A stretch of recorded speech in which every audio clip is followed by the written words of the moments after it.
Anong gagawin mo kung isang gabi sa eskwelahan ka at makakakita ka ng ganito?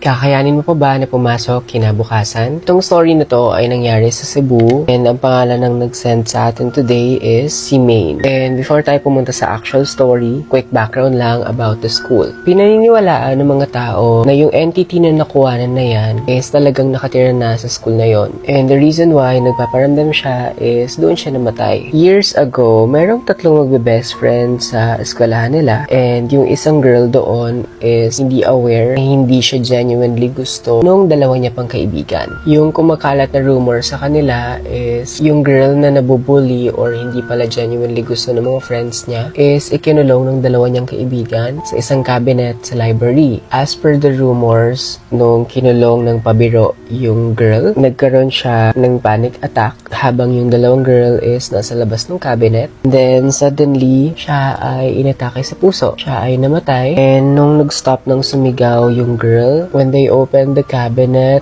nakita nila na galit yung mukha ng babaeng kinulong nila. When they opened the cabinet and galit yung face ng babaeng namatay, doon na nag-start yung pagkalat ng rumors na kapag daw namatay ang isang tao at galit yung mukha niya, is hindi siya matatahimik at talagang maghihiganta siya over time. Agad naman na-expel yung dalawang student na gumawa sa kanya nun and social welfare din ang nag-handle sa kanila since it's a crime. Pero after that incident, on that specific area, yung library is marami nang nakakaramdam, nakakakita, and worse is mga sinaniba na estudyante. Even up to this day, yung library na yon is abandoned na or hindi na talaga nila binuksan at all. Every now and then, may mga nakakakita sa babae na yon, may mga nakakarinig din ng mga sigaw niya. Minsan din, naririnig nila na may umiiyak sa area na yon. Kahit sarado na yung room, one of the things that happened nga or na-encounter ng mga tao doon is napicturean nga nila yung babae na nakatayo sa may bintana.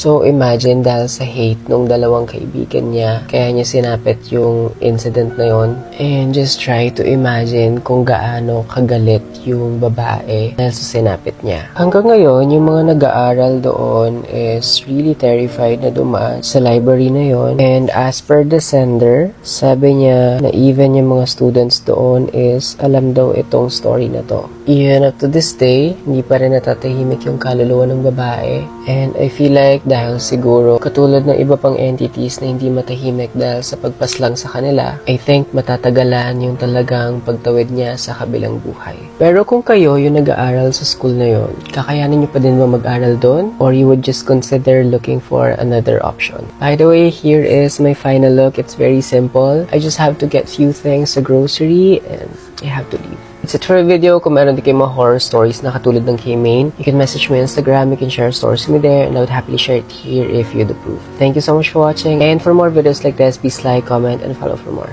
Bye everyone!